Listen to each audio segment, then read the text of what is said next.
धन्यवाद sir.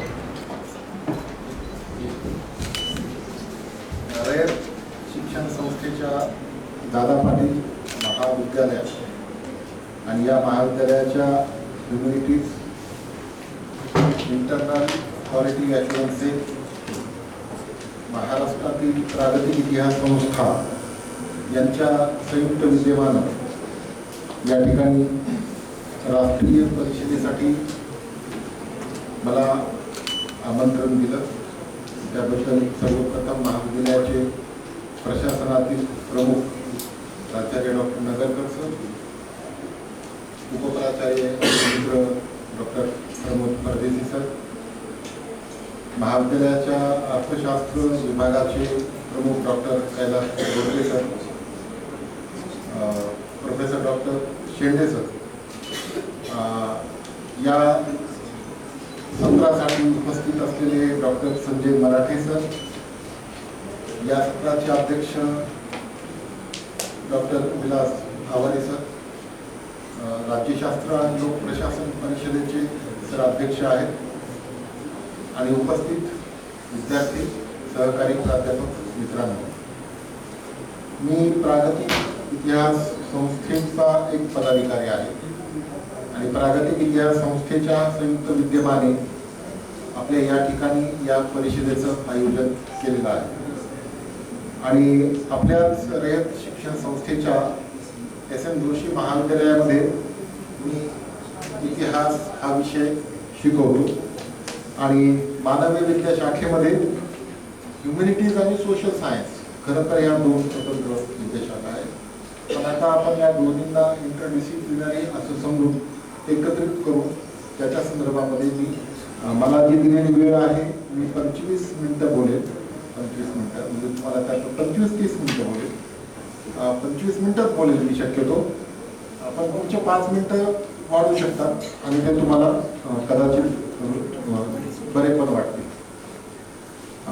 Humanities समोर आणि सोशल सायन्सेस समोर आता जे चॅलेंजेस आहेत आणि ह्युमॅनिटीजच्या समोर आता कोणत्या अपॉर्च्युनिटीज आहेत, कोणत्या संधी आहेत, या विषयावरती या राष्ट्रीय परिषदेचं आयोजन करण्यात आलेलं आहे.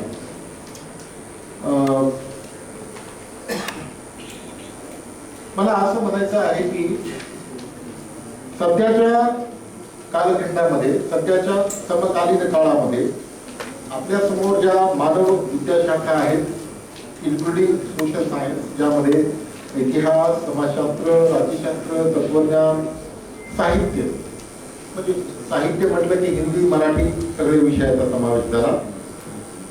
लोकशाही समाज व्यवस्थेला जर खऱ्या अर्थानं जिवंत ठेवायचं असेल तर या विषयांना आपल्या शरीरामध्ये जशा रक्तवाहिन्या असतात तशा लोकशाहीला जिवंत ठेवणारे हे विषय आहेत. आणि जर हे विषय जिवंत असतील तर खऱ्या अर्थानं लोकशाही जिवंत आहे असं आपल्याला म्हणता येतं. हे विषय म्हणजे केवळ पदवी देणारे विषय नाही आहेत, तर प्रत्यक्ष जीवन व्यवहाराचा एक भाग म्हणून जीवनासाठी अत्यंत आवश्यक असणाऱ्या भावना व्यक्त करण्यासाठी आवश्यक असणारे प्लॅटफॉर्म्स आहेत. हे विषय समाजाला स्वतःच्या आरशात पाहायला भाग पाडतात आणि सगळ्यात महत्वाचं म्हणजे ते सत्तेला प्रश्न विचारतात. साहित्याचा माझा थोडासा अभ्यास आहे.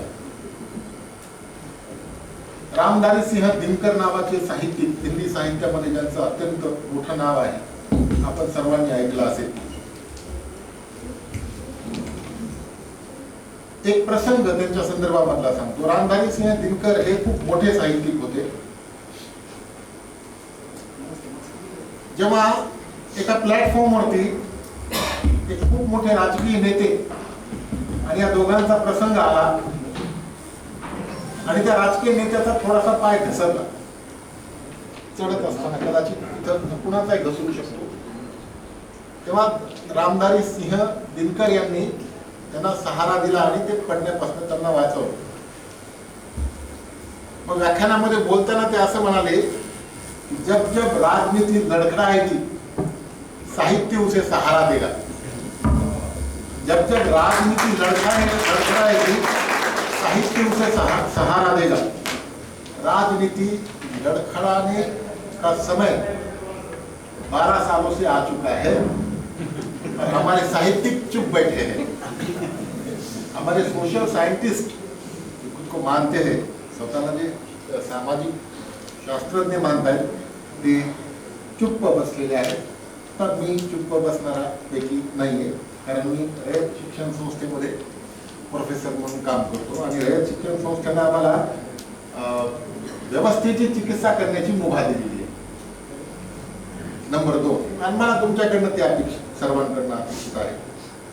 सध्याचा जो कालखंड आहे, या कालखंडामध्ये शिक्षण, इतिहास लेखन, सांस्कृतिक संस्था आणि विद्यापीठातील स्वायत्तता या संदर्भामध्ये सध्याच्या राजकीय व्यवस्थेचा कोणता परिणाम झालेला आहे याचा विचार करण्याची नितांत आवश्यकता आहे। बौद्धिक प्रामाणिकतेच्या दृष्टिकोनातून जर आपण बघितलं तर बौद्धिकदृष्ट्या प्रामाणिक राहून आपण सत्तेवरती बसलेल्या सत्ताधीशांना हा प्रश्न विचारणं अत्यंत आवश्यक आहे। का तर या कालखंडामध्ये इतिहासाचे पुनर्लेखनाची आवश्यकता का वाटली? तो राष्ट्रीय अभिमान आहे का तो एक राजकीय प्रकल्प आहे, हा प्रश्न आवश्यक आहे। इतिहासाची पुनर्व्याख्या नावाचं एक पुस्तक मला बरोबर आठवतं, 1995-96 साली राजकमलनी प्रकाशित केलेलं, त्याची प्रत माझ्याजवळ अजूनही आहे। आणि या इतिहास की पुनर्व्याख्या नावाच्या पुस्तकामध्ये वेगवेगळ्या कालखंडातील प्राचीन कालखंड, मध्ययुगीन कालखंड आणि आधुनिक कालखंड या कालखंडामध्ये इतिहासाची कशा पद्धतीनं कम्युनल त्याचं इंटरप्रेट केलं, जमातवादी व्याख्या कशा पद्धतीने केली, याच्यावरचे 3 महत्वाचे लेख होते। पहिला लेख होता रोमिला थापर यांचा, दुसरा होता सतीश चंद्र यांचा आणि तिसरा होता बिपिन चंद्र यांचा। इतिहास की पुनर्व्याख्या राजकमल प्रकाशन पुस्तक आपण ऑनलाईन मागवू शकता। आणि त्यांनी प्रश्न विचारलेला होता की प्राचीन कालखंडाची व्याख्या जमातवादी दृष्टिकोनातून कशा पद्धतीने केली, मध्ययुगीन कालखंडामध्ये जमातवादाची व्याख्या कशा पद्धतीने केली, आधुनिक कालखंडामध्ये जमातवादाचं विश्लेषण कशा पद्धतीने केलं आणि त्यामुळे आपल्या देशाच्या समोर कोणत्या समस्या निर्माण झाल्या। त्या 3ही लेखांना अत्यंत मोठ्या लेखांच्या मध्ये मी जाण्याचा प्रयत्न करणार नाही, मी फक्त त्याचा उल्लेख करेन तुम्हाला अतिरिक्त अभ्यास करण्यासाठी।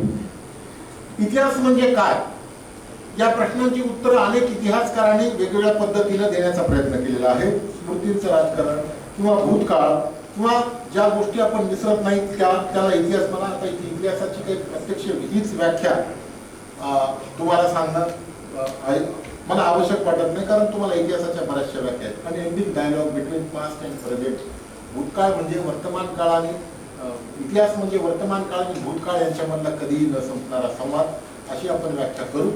भूतकाळाचं प्रतिनिधित्व भूतकालीन घटना किंवा तथ्य करतात, वर्तमान काळाचं प्रतिनिधित्व आपण सगळेजण करतो। आणि आपण ज्या पद्धतीने इतिहासाची व्याख्या करू त्या पद्धतीने इतिहासाचे दाखले आपल्या समोर येतात, निष्कर्ष आपल्या समोर येतात।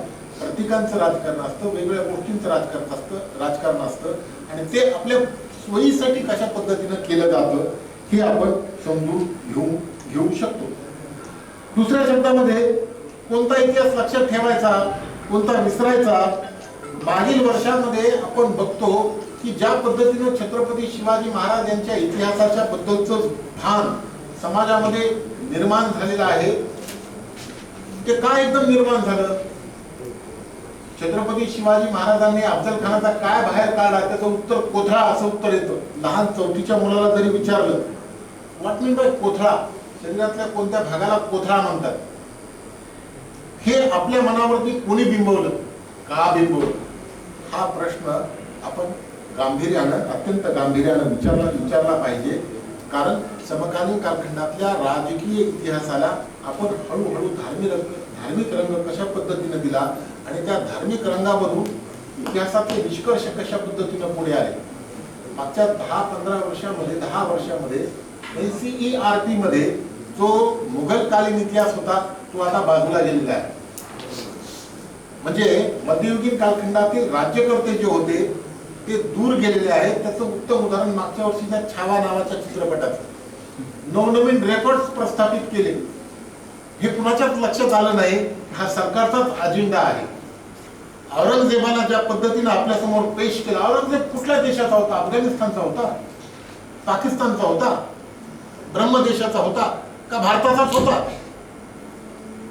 आपण आपल्याच पूर्वजांच्या विषयी, आपल्याच ज्यांनी इतिहास घडवला, ज्यांनी राज्यकारभार केला, त्यांच्यामधल्या युद्धाला आपण धार्मिक रंग का देतो? त्याच्या पाठीमागे कुणाचे हितसंबंध जोपासले जातात, कुणाचे हितसंबंध जोपासलेले आहेत? त्याचं उत्तम उदाहरण म्हणजे आता धुरंधर नावाचा सिनेमा आणखी थिएटरमध्ये सुरू आहे. 3.5 तासाचा सिनेमा. आतापर्यंतच्या सगळ्या भारतीय सिनेमाच्या इतिहासामध्ये सगळ्यात जास्त चाललेला, आर्थिकदृष्ट्या आणि सगळ्यात दृष्ट्या परवडलेला. द हिंदू मध्ये एक आर्टिकल, आणि त्या आर्टिकलने असं सांगितलं की हा हिंदुत्वाचा प्रचार करणारा छुपा अजेंडा सरकारने उभा केलेला आहे सिनेमाच्या रूपाने. आपल्या लक्षातच नाही आलं. आपल्याला व्यसन लागलं, व्यसन, हॅबिट.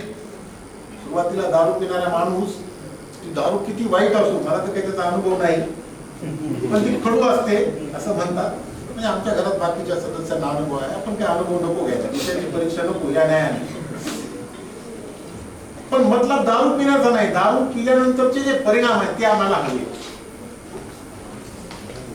तसा हिंदुत्ववाद नावाची संकल्पना कशा पद्धतीने तुमच्या समोर मांडली जाते, आणि 3.5 तासांचा सिनेमा ज्या ठिकाणी आपले पेशन्स लेवल 20 सेकंदावरती आलेले, एक रील आपण 20 सेकंदाची पूर्ण न बघता पुढे ढकलतो, तिथं आपण 3 तास 34 मिनिटांचा सिनेमा का बरं पूर्ण बघतो जाग्यावर न हलता?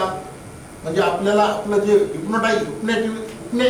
हिप्नोटिझम नावाची जी गोष्ट आहे, हिप्नोटाईज ज्या पद्धतीने आपल्याला केलं, आणि हिप्नोटाईज एकदा केलं की मिरची सुद्धा गोड लागते आणि साखर पण तिखट लागते.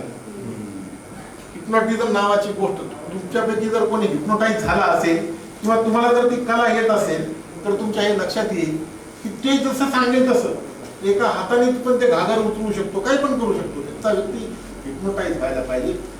अशा प्रकारचे सिनेमा, अशा प्रकारचे प्रचाराचे टीव्ही सिरियल, अशा प्रकारच्या बाकीच्या सगळ्या गोष्टी, तर केरला स्टोरीज नावाचा 1, 2 किंवा काश्मीर फाईल्स, या सगळ्या चित्रपटांच्या माध्यमातून समकालीन कालखंडामध्ये साहित्याच्या माध्यमातून, लिटरेचरच्या माध्यमातून आणि एकूणच इतिहासाच्या विकृतीकरणाच्या माध्यमातून सरकारने जो अजेंडा पुढे आणलेला आहे, हे खऱ्या अर्थानं ह्युमॅनिटीच्या समोरचं आव्हान. ह्युमॅनिटीच्या समोरचं खरं आव्हान हे आहे की आपल्याला इतिहासाचं विकृतीकरण, इतिहासाच्या विकृतीकरणाच्या पाठीमागची मानसिकता, भूमिका ही इतिहासाचे विद्यार्थी म्हणून, सोशल सायन्सचे विद्यार्थी म्हणून, लिटरेचरचे विद्यार्थी म्हणून ह्या भूमिका आपल्या लक्षात येणं गरजेचं आहे. रोमिला थापर नावाच्या एक हिस्टोरियन आहेत. रोमिला थापर नाव बघा, युट्यूबवरती त्यांचे तुम्हाला शेकडो व्हिडिओ पाहायला मिळतील. रोमिला थापर काय म्हणतायत? त्यांनी वारंवार अशा पद्धतीनं मांडणी केलेली आहे, असं स्पष्टीकरण दिलेलं आहे की इतिहास हा कशावरती आधारित असतो? पुराव्यांवरती असतो, स्त्रोतांच्या समीक्षेवरती असतो, आणि सगळ्यात महत्वाचं म्हणजे जर तुम्हाला इतिहासाचं साधन नसेल तर लोकपरंपरा, त्या लोकपरंपरेमधला संघर्ष यांच्या अभ्यासावरती असतो. तो केवळ राष्ट्रीय गौरव या एका चौकटीमध्ये जर बसवला गेला तर तो शास्त्रीय राहत नाही, तो कथानक बनतो, आणि कथानक जे असतं ते सत्तेला सोयीस्कर असतं. वास्तव आपल्याला नाकारता येत नाही, वास्तव स्वीकारावंच लागतं. छत्रपती शिवाजी महाराजांच्या सैन्यांमध्ये किती मुस्लिम होते हे आपल्याला आकडेवारीसह सांगावं लागतं. आणि औरंगजेबाच्या वतीनं छत्रपती शिवाजी राजांना पुरंदरचा तह करायला भाग पडणारा मिर्झा राजा जयसिंग होता, तो हिंदू राजपूत होता, हेही सांगावं लागतं. पण सोयीस्कररित्या हे मुख्य पटलावरती येत नाही, हे सांगायची काही आवश्यकता नाही.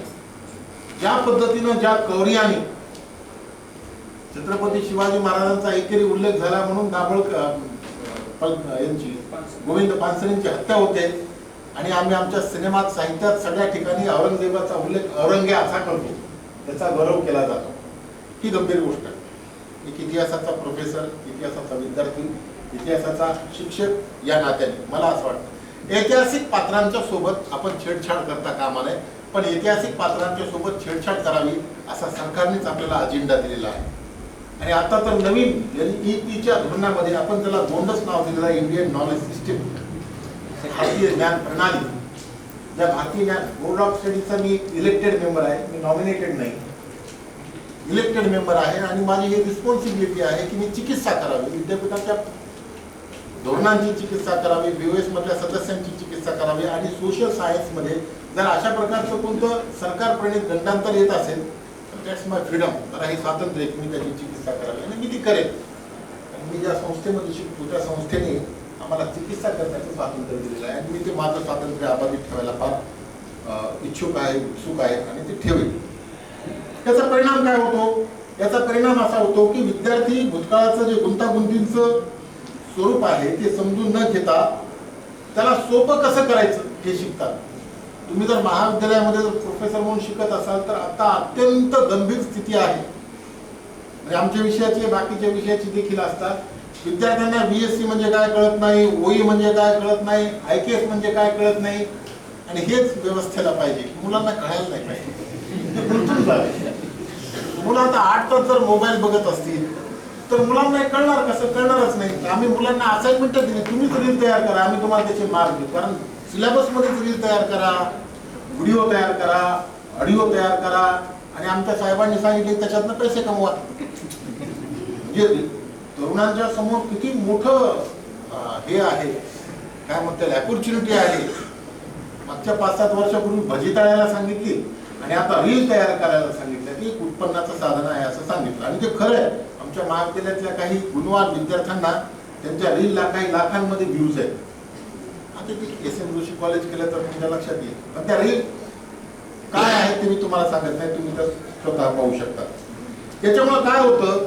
याच्यामुळे दुसऱ्या गोष्टीकडे दुर्लक्ष होतं, ते म्हणजे सामाजिक संघर्ष, अन्याय, सांप्रदायिक तणाव यांची चिकित्सा करण्यासाठीचा लागणारा स्पेस आणि त्याचा अभ्यास करण्याची प्रक्रिया ती थांबते. आम्ही काय सांगितलं मुलांना? जा किल्ल्यावरती जा, फोटो काढा आणि या. आम्ही काय सांगितलं? अमक्या रॅलीत जा, फोटो काढा या. ज्ञान संस्कार ग्रंथ दिंडीमध्ये जा, कुणाचा तरी पेहराव करा, जा या त्याचे, आणि आम्ही त्याचे तुम्हाला मार्ग देऊ. आम्ही तुम्हाला त्याचे मार्ग देऊ. ही व्यवस्था एका बाजूला. आणि दुसऱ्या बाजूला सोशल सायन्सचा उद्देश हा भावनिक एकात्मता आहे का बौद्धिक प्रामाणिकता आहे हे आपण तपासून बघितलं पाहिजे. भावनिक दृष्ट्या आपल्याला एकात्मता हवी आहे का बौद्धिक दृष्ट्या प्रामाणिकता आपल्याला हवी आहे हे आपण तपासून बघितलं पाहिजे. या दोन्हीच्या भ्रमामधनं ना शिक्षक यायला तयार आहे ना विद्यार्थी यायला तयार आहे. हे खरं आपल्या समोरचं सोशल सायन्सच्या समोरचं, ह्युमॅनिटीच्या समोरचं निर्माण केलेलं चॅलेंज आहे, आव्हान आहे. दुसरा मुद्दा येतो तो म्हणजे आता आपल्या देशातल्या विद्यापीठांच्या संदर्भातला. आता गलगोटियाच्या बद्दल तुम्हाला सगळ्यांना माहित आहे असं मी गृहीत धरतो. गलगोटिया विद्यापीठाने जे शोध निबंध सादर केले तिथल्या प्रोफेसर लोकांनी, त्या प्रोफेसरांनी सांगितलं की थाली बजाने से कोरोना कैसे गायब हो गया. म्हणजे कोरोना भारतातनं का गेला तो साहेबांनी सांगितलं थाळी वाजवा. आम्ही थाळी घेतली, पिटली, तुटली तरी आम्ही काही सोडलं नाही. त्याच्यामुळे भारतातनं कोरोना गेला असा एक रिसर्च पेपर पब्लिश झालेला आहे. माझा नाही, हे खरं चॅलेंज आहे. बाजारातला 2-2.5-3 हजाराचा कुत्रा आणला, त्याला रोबोट केला, 3.5 कोटी त्याला खर्च आला असं सांगितलं. गलगोटिया मधल्या प्रोफेसरने चौकशी केली, टीव्हीवरती बाईट दिली आणि चीनने लगेच त्याचं खंडन केलं. हे आपल्या समोरचं चॅलेंज. आपल्या समोर सोशल सायन्स समोर, सायन्स समोर सुद्धा. आता माझ्याकडे एक व्हिडिओ मी कालच मुलांना दाखवला. मुलांना मी प्रेमाने असं म्हणालो की चला शेण खायला जाऊ म्हटलं.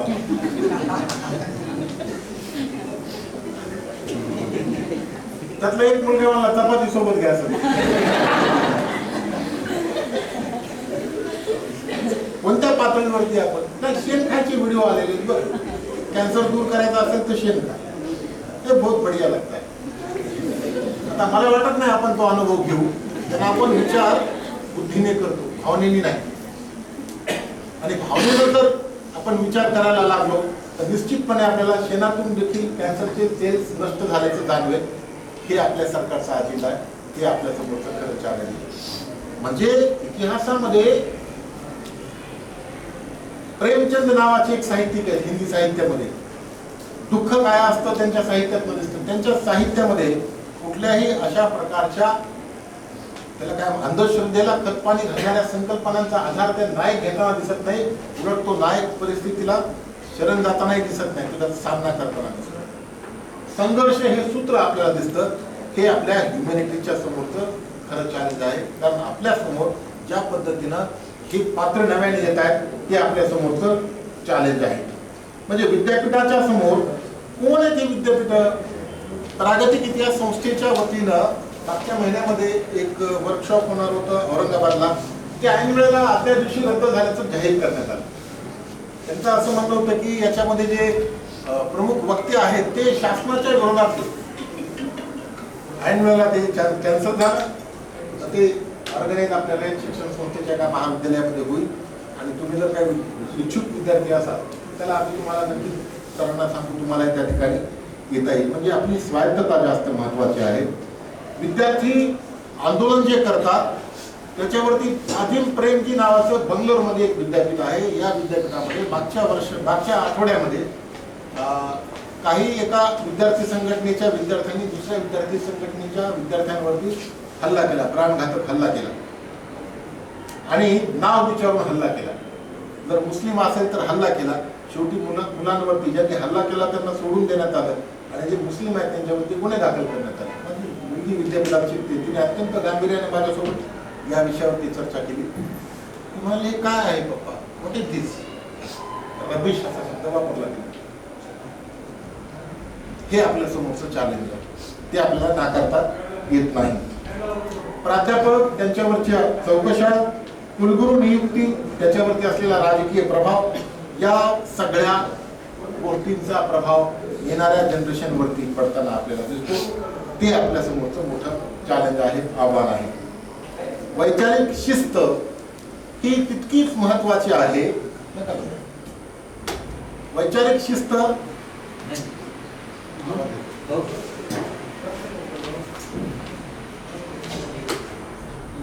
शिस्त ही तितकीच महत्वाची आहे.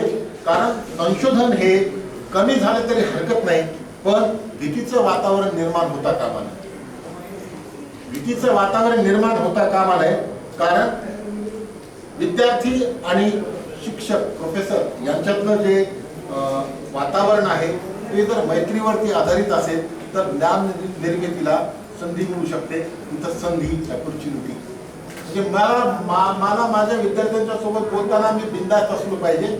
मला भीती नाही वाटली पाहिजे, ना सरकारची, ना स्वतःची, ना व्यवस्थेची. म्हणजे मी ज्या पद्धतीनं मुक्तपणे विद्यार्थ्याला दिशा दाखवू शकतो त्या दिशा दाखवण्याची प्रक्रिया ही खरी ऑपॉर्च्युनिटी आहे. त्याच्यासाठीची जी अत्यंत महत्वाची गोष्ट आहे की आपण मुक्त असलं पाहिजे. आपण मुक्त असलं पाहिजे. आपल्याला भीती नाही वाटली पाहिजे. फुले शाहू आंबेडकरांच्या विचारांची आपल्याला भीती नाही वाटली पाहिजे. क्रांतीचं तत्वज्ञान सांगणाऱ्या गाण्यांची भीती नाही वाटली पाहिजे. ही संधी आहे आणि ती संधी आपण निश्चितपणे घेतली पाहिजे. सगळ्या विषयाच्या मध्ये, संशोधनाच्या मध्ये आपल्याला वेगळ्या विषयामध्ये मर्यादा दिसतात. सत्तेवरती टीका करणारे, व्यवस्थेची चिकित्सा करणारे जरी बाजूला पडले तरी मित्रांनो, इतिहास घडवणाऱ्या काही हजार लोकांनी नाही घडवला, एकानेच घडवलेला. कुठल्याही राजाचं कर्तृत्ववान राजाचं नाव घेतलं तर त्याचा कालखंड वेगळा असेल, पण राजा एकटाच असेल. तो सिकंदर असेल प्राचीन कालखंडातला, किंवा सम्राट अशोक असेल, किंवा कुणीही असेल, समुद्रगुप्त असेल, किंवा छत्रपती शिवाजी महाराज असतील, एकटेच आहे. आणि इतिहास घडविण्याची संधी ही सोशल सायन्सेस मधल्या विद्यार्थी आणि शिक्षकांची आहे असं मला वाटतं. कारण विद्यार्थ्यांना आणि सहकारी प्राध्यापकांना या विषयावरचं मार्गदर्शन करण्याची आणि दिशा दाखवण्याची अत्यंत गरज आहे. कारण हा इतिहासाची पुनरावृत्ती होत असते असं म्हणतात. सध्या आता युद्ध चालू आहे, तिसरं महायुद्ध वगैरे आपण त्याला म्हणतो. मला सांगा, त्याची आवश्यकता खरंच आहे? आपल्या मनाला वाटतं काय? पण भीतीने घाबरलेल्या लोकांसाठी ती निश्चित गरज आहे. उपद्रव ज्याचं जितकं जास्त त्याची तितकी भीती. म्हणजे वर्गातल्या आगाव असणाऱ्या पोरांना कोणीच नादाला लागत नाही. अरे नको बाबा, त्याचा काही खरं नाही, तो डोक्यात कधी दगड घालेल सांगता येत नाही. म्हणजे ट्रम्प म्हणजे भीती, ट्रम्प म्हणजे शाश्वती, शांतता असं वाटत नाही. आणि त्यांचं समर्थन करणारे हे खरं मोठं चॅलेंज आहे. याचे परिणाम काय होतील आपण आताच निश्चितपणे सांगू शकत नाही. कारण राष्ट्रवादाचा हा जो आक्रमक अवतार उभा राहिलेला आहे, आलेला आहे, ते खरं आपल्या सोशल सायन्सेस समोरचं आणि आपल्या ह्युमॅनिटीच्या समोरचं चॅलेंज आहे. कारण या ठिकाणी प्रश्न विचारला म्हणजे देशद्रोह जर मानला जात असेल आणि या देशद्रोह केल्याची जर तथाकथित शिक्षा आपल्याला कुणी देत असेल तर हे खऱ्या अर्थानं चॅलेंज असल्याचं मला वाटतं. राष्ट्रवाद नावाची संकल्पना, राष्ट्रप्रेम या अर्थाने घ्यायची का आक्रमक राष्ट्रवाद म्हणजे इतरांचा द्वेष या अर्थाने घ्यायची, कोणत्या पद्धतीनं आपल्या समोर कोणत्या गोष्टी मांडल्या जातात हे आपल्याला समजलं पाहिजे. अतिरेकी रूप चिकित्सेला शत्रू मानतं जेव्हा प्रत्येक टीका ही अँटी नॅशनल म्हणून नाकारली जाते तेव्हा विचारसरणीची एकरेशीयता निर्माण होते हे आपण लक्षात घेतलं पाहिजे. म्हणजे तुम्ही मुसलमानांवरती टीका केली की योग्य, मुसलमानांवरती जर तुम्ही लव्ह मॅरेज वगैरे जर होत असतील तर आम्ही त्याला लव्ह जिहाद असं म्हणतो. ही जी भाषा आहे सरकार पुरस्कृत असलेली, त्या भाषेची चिकित्सा आपल्याला करता आली पाहिजे. थोडक्यात आपल्याला असं म्हणता येऊ शकतं की राष्ट्रवादाचा भावनिक वापर करून मतभेदांना जर अवैध ठरवलं जात असेल तर अशा मतभेदांना आपण नाकारणं देखील गरजेचं आहे. सामाजिक माध्यमांवरती बौद्धिक चर्चा होत नाही असं नाही, मोठ्या प्रमाणात बौद्धिक चर्चा होते, ती आपण समजून घेतली पाहिजे आणि त्या चर्चेला आपण अंगीकारून आपल्या विषयांना न्याय देण्याचा प्रभावीपणे प्रयत्न केला पाहिजे. एका बाजूला जी बौद्धिक विविधता आपल्या इथं आहे ती धोक्यात जाणार नाही याचा आपण प्रयत्न केला पाहिजे. राष्ट्रप्रेम म्हणजे अंधभक्ती नसते, ही जबाबदार सत्तेला जबाबदार धरण्याची तयारी असते. लोकशाही म्हणजे ही फार मोठी ब्रॉड संकल्पना आहे, ती राज्यघटनेनं आपल्याला दिलेली आहे आणि त्याच्यासाठी हजारो लोकांनी स्वतःच्या प्राणांना बळी दिलेला आहे. त्यानंतर आपल्याला लोकशाही शासन प्रणाली आलेली आहे. आपण गणराज्य आहोत. 26 जानेवारी 1950 नंतर 49 ला आपण भारतीय राज्यघटना स्वीकारली आणि ती लागू झाली. 77 वर्ष पूर्ण होऊन 77वा गणराज्य दिन आपण साजरा केला. म्हणजे आपण गणराज्य आहोत, म्हणजे लोकांचं राज्य आहे, प्रत्येक व्यक्ती इक्वल आहे असं राज्यघटना सांगते. पण काही लोक अधिक इक्वल असतात, हा भाग वेगळा. पदावरती असलेले, राज्यकर्ते असलेले किंवा काय काय असणारे त्या पोझिशनला गेल्याच्या नंतर त्यांना माहीत असतं की ते कोण आहेत, कसे आहेत, त्याची चिकित्सा करण्याची दृष्टी आपल्याला आली पाहिजे. एका बाजूला राष्ट्रप्रेम, दुसऱ्या बाजूला सामाजिक न्याय याच्याबद्दलचं भाष्य आता वाघमारे सरांनी केलं, उमेश बगाडे सरांनी देखील केलं. उमेश बगाडे सरांनी आणि वाघमारे सरांनी त्याच्याबद्दलचं विश्लेषण करत असताना मूळ जी थिअरी आहे त्याच्यावरती भर दिला. मूळ चिकित्सा करण्याची क्षमता अंगी बाळगावी या पद्धतीने भर दिला. मी काही तितकं जड करायचं बोलणार नाही, मी सरळ प्रश्न उपस्थित करेल ज्याचे प्रश्न आपल्याला शोधता येतील. सामाजिक न्याय नावाची संकल्पना आणि आजूबाजूला अस्वस्थ करणारे प्रश्न. डॉक्टर बाबासाहेब आंबेडकर यांच्या न झालेलं जे भाषण आहे एनिहिलेशन ऑफ कास्ट पुस्तक रूपाने जे नंतर स्पष्ट झालं त्यामध्ये बाबासाहेबांनी स्पष्ट इशारा दिलेला आहे की राजकीय लोकशाही जर टिकवायची असेल तर त्याला सामाजिक समतेचा पर्यायच निवडावा लागेल. सामाजिक समतेशिवाय राजकीय लोकशाही टिकू शकणार नाही. सामाजिक समतेशिवाय राजकीय लोकशाही टिकू शकणार नाही. ह्युमॅनिटीज मध्ये कोणत्या विषयाला आपण स्पर्श करतो? जात, धर्म, पंथ, लिंग, कशासाठी आपण याचा विचार करतो? कारण त्यांच्यामध्ये अंतर्भूत असलेली विषमता अधोरेखित करण्यासाठी. विषमता अधोरेखित जोपर्यंत आपण करणार नाही तोपर्यंत ते आपण प्रश्न सोडवणार नाही. म्हणजे हे प्रश्न सत्तेसाठी अस्वस्थ करणारे आपल्याला दिसतात. सामाजिक न्यायावरची चर्चा जर विभाजनकारी म्हणून नाकारली गेली तर असमानतेचं वास्तव झाकलं जातं. त्याचा परिणाम काय होतो? आपल्या समाज व्यवस्थेचा महत्वाचा घटक असलेले दलित असतील, स्त्रीवादी असतील, आदिवासी असतील, आता एक नवीन ट्रेंड आलेला LGBTQI+A+, त्यांना पण आपण नाकारलेलं आहे, मुख्य प्रवाहामध्ये संधी दिलेली नाही. ज्यांना आपल्याला नाकारून चालणार नाही, कारण भारतीय राज्यघटनेने सर्वांना इक्वल अपॉर्च्युनिटीज दिलेली आहे. हे सर्वसामान्य लोकांच्या विचारांच्या मध्ये रुजवणं, बिंबवणं. सामाजिक संघर्षाचं सौंदर्यीकरण, संरचनात्मक विषमतेकडे दुर्लक्ष, बौद्धिक प्रामाणिकतेचा ऱ्हास, मानवी शिक्षणाचं, मानवी विद्येच्या शिक्षणाचं, ह्युमॅनिटीच्या शिक्षणाचं कार्य अस्वस्थ करणं हे आहे. कारण अस्वस्थता हीच बदलाची सुरुवात असते. याचं उत्तम उदाहरण म्हणजे समानांतर मूवीज.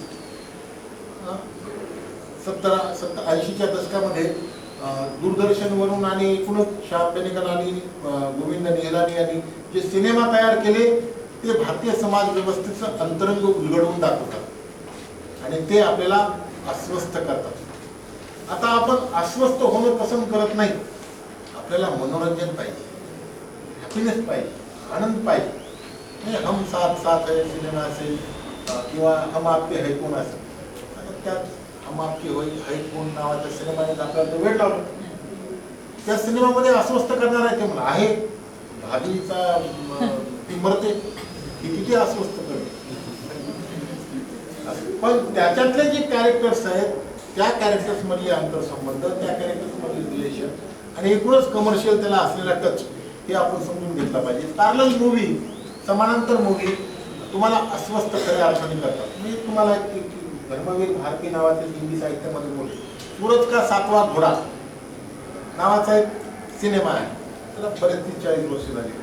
त्या सिनेमा युट्यूबवर जे आहे तो सिनेमा पाहिला की प्रेमबंध नावाची संकल्पना आणि त्याच्या पलीकडून आलेलं दुःख आणि ते स्वीकारण्याची ताकद काय असते याचं उत्तर मिळतं. धर्मवीर भारती यांच्या साहित्यावरती बेतलेला तो सिनेमा. असे हजारो सिनेमा आहेत जे तुम्हाला वास्तवाला भिडण्याचं धैर्य देतात. समकालीन कालखंडातली जे सिनेमा, ज्या डॉक्युमेंटरीज येत आहेत, ज्यांना पुरस्कार मिळत आहेत, ते तुम्हाला अस्वस्थ करणं तर सोडा, पण तुम्हाला एका विशिष्ट अजिंक्याकडे घेऊन जाण्याचं काम करतं. त्याची चिकित्सा आणि त्याची दृष्टी विद्यार्थी, शिक्षक या नात्यानं आपल्याला मिळाली पाहिजे. म्हणजे अस्वस्थ करणं, आपण अस्वस्थ करण्याच्या पाठीमागे रियालिटीला दूर करतो आणि जे जे जे वास्तव नाहीये त्याला आपण म्हणजे धर्माचा आधार घेतो, जातीचा आधार घेतो, पंथाचा आधार घेतो आणि त्याच्यामधून निर्माण झालेली अस्वस्थता व्यक्त करण्याचा प्रयत्न करतो, ज्याला कोणता आधार नाही. एका बाजूला होत असलेला आपला विकास, एका बाजूला, दुसऱ्या बाजूला अमर्त्य सेन या अर्थशास्त्रज्ञांनी डेव्हलपमेंट ॲज अ फ्रीडम नावाच्या लेखनामध्ये असं स्पष्ट केलेलं आहे की विकास म्हणजे स्वातंत्र्याचा विस्तार. विकास म्हणजे केवळ पगार आली, 2 फ्लॅट झाले, आता 3रा फ्लॅट घ्यायचा आहे आणि माझा खूप विकास झाला, तर असं नाही. विकास मोदी साहेबांनी 2014ला निवडणुकीच्या आधी सांगितलं विकास विकास म्हणजे 50 दिन दो, आम्हाला 50 हफ्ते दो, 5 साल दो, आता 47 मागितले ते. आणि तेव्हा विकसित भारत आपण पुस्तकं पण आले. आता आपण 47 मध्ये विकसित होणार आहोत असं सरकारचं म्हणणं आहे, माझं नाही. मला माहिती नाही 47 पर्यंत आपण असू की नसू. पण विकास म्हणजे आपल्याला फ्रीडम, स्वातंत्र्याचा विस्तार झाला का? जर झाला असेल तर आपला विकास झाला. विकासाची मोजपट्टी आर्थिकदृष्ट्या आपल्याला मोजता येणार नाही, मोजू नये, मोजण्याचे काही कारण नाही, माझं व्यक्तिगत मत आहे. नागरिक जर भीतीमध्ये जगत असतील, बोलायला घाबरत असतील, व्यक्त व्हायला घाबरत असतील, लिहायला घाबरत असतील, तर अभिव्यक्तीवरती जर मर्यादा असेल, आता मी बोलतोय स्पष्टपणे, माझ्या बोलण्यावरती, अभिव्यक्तीवरती कुठल्याही प्रकारची मर्यादा नाही आणि याचे परिणाम काय होतील याचीही मी काळजी करत नाही. त्याच्यामुळं मी माझ्या अभिव्यक्तीवरती, माझ्या बोलण्यावरती, हे दिस इज माय फ्रीडम, माझं स्वातंत्र्य, आणि मी हे कुठेही जरी असलो तरी मी बोलायला घाबरत नाही, कारण ते मी स्वतंत्र असण्याचं लक्षण आहे. मला अभिव्यक्त व्हायचं असेल तर माझ्या स्वातंत्र्याला अभिव्यक्त याच पद्धतीनं चिकित्सा करून मी करू शकतो आणि ते मी केलं पाहिजे. हे खरंच चॅलेंज आहे. सरांना काय वाटेल, त्यांना राग तर येणार नाही, नाराज तर होणार नाही. जे वाटतं ते बोलणं, त्याला फ्रीडम असं म्हणायचं, ते खरं आपल्यासमोर चॅलेंज आहे. आजच्या विकासाच्या भाषेमध्ये पायाभूत सुविधा, गुंतवणूक, जागतिक प्रतिमा या गोष्टींवरती भर आहे. पण बौद्धिक स्वातंत्र्याचं मोजमाप कोणत्या फूटपट्टीने करायचं हे कोण ठरवणार? हे जर सत्ताधारी वर्ग ठरवत असतील तर मग मात्र नालायक लोकांना संधी मिळेल. कारण फॅसिझममध्ये मूर्ख लोक लागतात. त्याचं एकमेव कारण आहे की माझ्यापेक्षा शहाणा आणि हुशार माणूस जर माझ्या वर बसला तर माझं महत्त्व कमी होतं. माझ्यापेक्षा माझ्या हाताखाली नालायक माणसं असली पाहिजे. साधं उत्तर आहे. फॅसिझमचं हिटलरने तो प्रयोग केलेला आहे जर्मनीमध्ये. सगळ्या डोके फिरलेल्या माती फिरू लोकांना त्यांनी महत्वाची पदं दिली आणि त्यांनी धाडधाड डोके मुंडके छाटायला सुरुवात केली. संवेदनशील मला जर समजा एखाद्याला फासावरती लटकवायचं काम दिलं तर मी करू शकेल का? मला वाटत नाही मी करू शकेल. म्हणजे टीव्हीवरच्या दृश्यांमध्ये जर मला ती हिंसा नको पाहायला नको वाटत असेल, तुम्ही प्रत्यक्ष लोकांची मुंडकी छाटायचं काम नाही करणार. पण मुंडकी छाटण्यासाठी एक दक्षिण केरला मधला एक मूवी आला. माझ्या भावाने मला एक त्याचा फक्त ट्रेलर दाखवला, मला नाव आठवत नाही त्याचा. कामोठीचा सिनेमा आहे. त्याचे बाहेर संबंध असतात प्रियसी सोबत आणि त्यांची चर्चा करत करत असतात. ते म्हणतात की कशात मजा येते, तर तो म्हणतो मारण्यात मजा येते. म्हणजे कुणाला मारण्यात मजा येते, बकऱ्याला, कोंबड्याला की वाघाला? तो अत्यंत शांतपणे उत्तर देतो माणसाला. दोन्ही कस काय? थांब कळेल तुला लगेच. आणि तिच्या गळ्यातली ओढणी घेतो आणि तो तिला मारतो. असा तो सीन होता. आणि नंतर तो सिगरेट ओढतो आणि सिगरेटचा धूर हवेत सोडतो. हा सीन अंगावरती शहाऱ्यानं, म्हणजे त्याच्या पुढे मला ते सिनेमा बघायची इच्छा झाली नाही. आणि मला असं सांगितलं, आता ते टीव्हीवरती मराठी सिरियल येऊन गेलो होतं, देव माणूस कुठला तरी, तुम्हाला माहित असेल. त्याचाच अवतार तो देव माणूस. नाव कसं आहे? अंतर्विरोध करणार. म्हणजे भावनांचं कशा पद्धतीनं व्यापारीकरण होतं, त्याला सत्ताधारी कशा प्रकारचं. म्हणजे तुम्ही जर हा सिनेमा बघितला ना, धुरंधर नावाचा, लोकांची हिंसा आहे त्याच्यामध्ये. आणि ते प्रोपोगंडा मूवी आहे. कशा पद्धतीने लोक मारले गेले, हिंसेमध्ये, अत्याचारामध्ये, दंगलीमध्ये, अशा प्रकारच्या गोष्टी निश्चितपणे होणार हे वास्तव आहे. मला असं वाटतं की एका बाजूला मला दिलेली वेळ संपलेली आहे, 25 मिनिटं संपली आहे. मला असं वाटतं की शिक्षणाचं बाजारीकरण, मानवीय विद्याशाखांना नॉन प्रोडक्टिव्ह ठरवणं, अनुत्पादक ठरवणं. मग काय करा? बंद करा. सोशल सायन्स बंद करा, हिंदी बंद करा, इतिहास शिकण्याची आवश्यकता नाही, इतिहास संपलेला आहे, अशा प्रकारची 25 वर्षापासूनची ओरड आहे. आर्थिक दृष्ट्या जर तुम्ही सक्षम असाल तर फी भरा आणि शिक्षण घ्या. याचा उद्देश संकुचित करणं. आर्टिफिशियल इंटेलिजन्सचा इथं उल्लेख झाला. मी तर असं म्हणतो की आर्टिफिशियल इंटेलिजन्सच्या आहारी जाऊन आपण बौद्धिक बुद्ध्यांक आपला कमी करतो आहोत. कारण आपण सगळं काम त्याला सांगतो, तू माझं हे करून घे, तू करून दे. तर आपले काम सगळे दुसरेच करत राहिले तर आपल्या समोर हे मोठं चॅलेंज.